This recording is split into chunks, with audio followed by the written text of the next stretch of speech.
So you're running a business here in Canada, and you are ready to take things to the next level. You know the score. That next big contract, that next phase of growth, it all depends on getting a new piece of equipment. But man, that upfront cost can be a huge hurdle.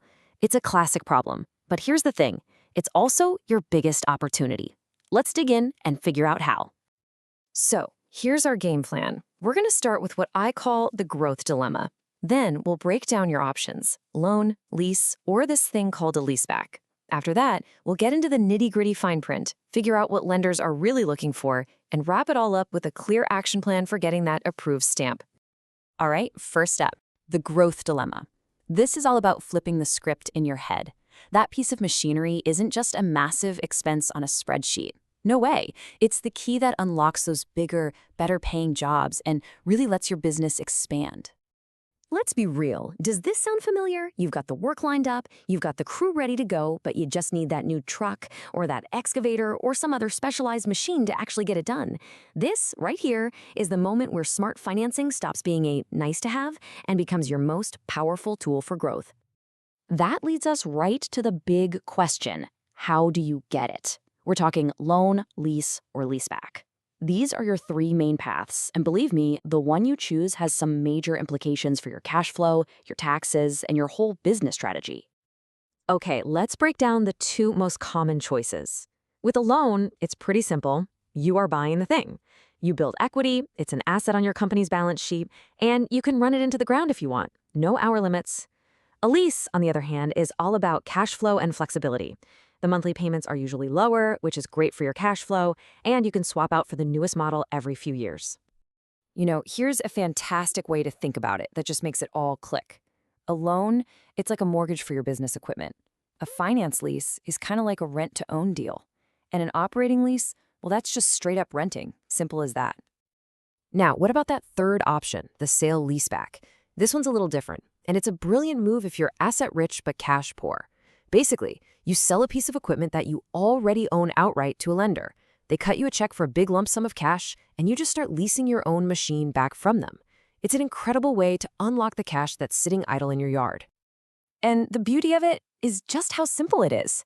Step 1, you sell your gear. Step 2, you get a pile of cash.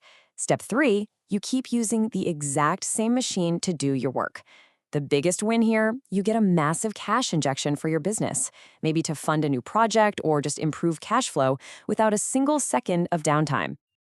Okay, let's get into the stuff that can really make a difference to your bottom line, the fine print. We're talking taxes, credit scores, all the details that matter. Now this is huge, so listen up. The way you finance your gear totally changes your tax situation. If you buy it with a loan, you get to deduct the loan interest plus something called the capital cost allowance, or CCA, which is just the government's term for depreciation.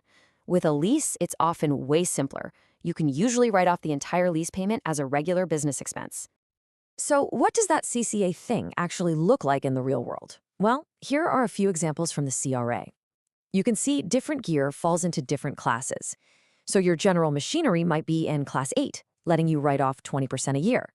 But a big rig, a heavy freight truck, that's Class 16, and you get to depreciate it at a whopping 40%. This is definitely something to talk to your accountant about. All right, let's talk about the number that everybody always asks about, your credit score. Is there a magic number? Well, kind of. After talking to a bunch of lenders, one number keeps popping up as a really important benchmark: 650. If you can get your personal credit score north of 650, the whole approval process just gets so much easier. But look, while that 650 score is a great goal, it's not the only thing that matters. Not by a long shot. Lenders are looking at the entire picture of your business. They want to see that it's healthy and has real potential.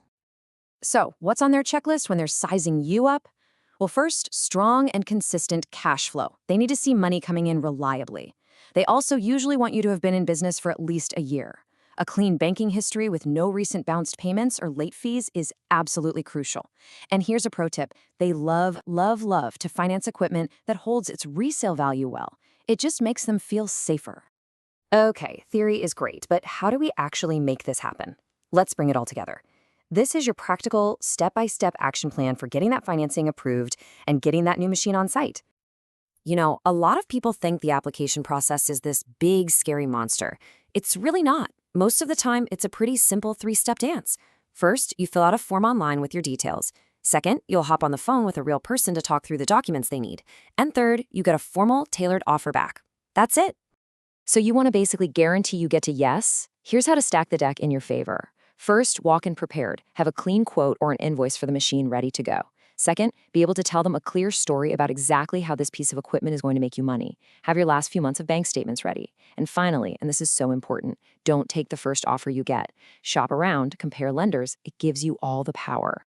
And that brings us to the most important takeaway here.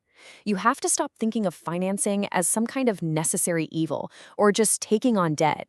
It's not. It's a strategic tool. It's leverage. It is the fuel you're putting in the tank to power your business's growth engine. So as we finish up, the real question isn't if you can get the equipment you need, it's how you're going to do it. That next big project, the one that could change everything for you, it's just sitting there, waiting. So, which path are you going to choose to get the tools you need to go out there and absolutely crush it?